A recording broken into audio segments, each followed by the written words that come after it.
أهلا بيكم. في حلقتنا اللي فاتت اتعرفنا على متلازمة المحتال وعرفنا الصور اللي بتظهر بيها في حياتنا، وفي حلقتنا النهاردة هنتعرف على استراتيجيات تخطي متلازمة المحتال، فكونوا معنا. زي ما فهمنا في الحلقة اللي فاتت إن متلازمة المحتال مش مرض نفسي، لكنها مجرد خدعة أو فخ نفسي بيقع فيه العقل البشري، وده نتيجة أفكار سلبية مقتنع بيها عن نفسه. علشان كده في حلقة النهاردة هنتعلم بعض الممارسات اللي تساعدنا نواجه الأفكار دي ونغيرها. أول ممارسة منهم هي كشف الحقائق.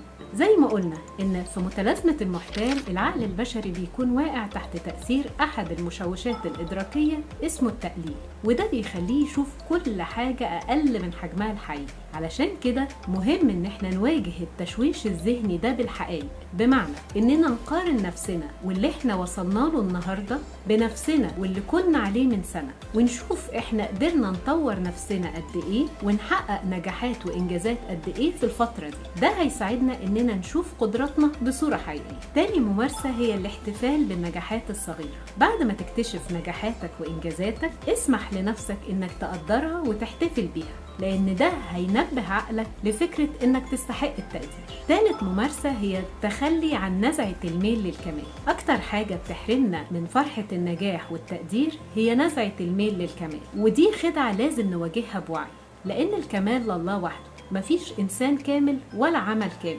ودايما هيكون في أفضل، وده معناه إننا بنطارد السراب وبنهدر طاقتنا في هدف لا يمكن الوصول إليه. رابع ممارسة هي التعاطف مع النفس. أكتر شعور بيأذي الإنسان اللي بيعاني من متلازمة المحتال هو جلد الذات وقسوة الإنسان على نفسه وتحميل نفسه مسؤولية أي خطأ أو تقصير، وكأنه مش مسموح له انه يغلط. وهنا لازم نواجه حقيقة اننا بشر بنصيب وبنخطئ، ونبدأ نتعامل مع نفسنا باللين. خامس ممارسة هي مشاركة الإخفاقات مع الآخرين. متلازمة المحتال بتشعر الإنسان انه هو الوحيد المقصر والفاشل، وانه أقل من كل اللي حواليه. علشان كده لما بيبدأ يشارك إخفاقاته مع اللي حواليه بيبدأ يكتشف إن كل إنسان ناجح فيه في حياته محطات إخفاق، لأن الإخفاقات دي مجرد محطات بيمر عليها قطار النجاح في رحلة. الممارسة السادسة والأخيرة في حلقتنا النهاردة هي الاعتراف بالمشاعر وتقبلها.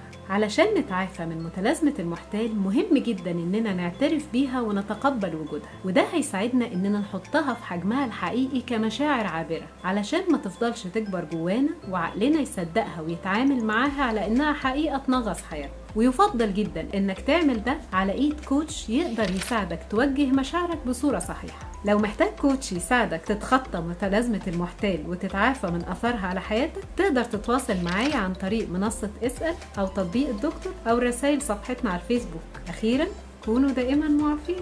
أشكركم.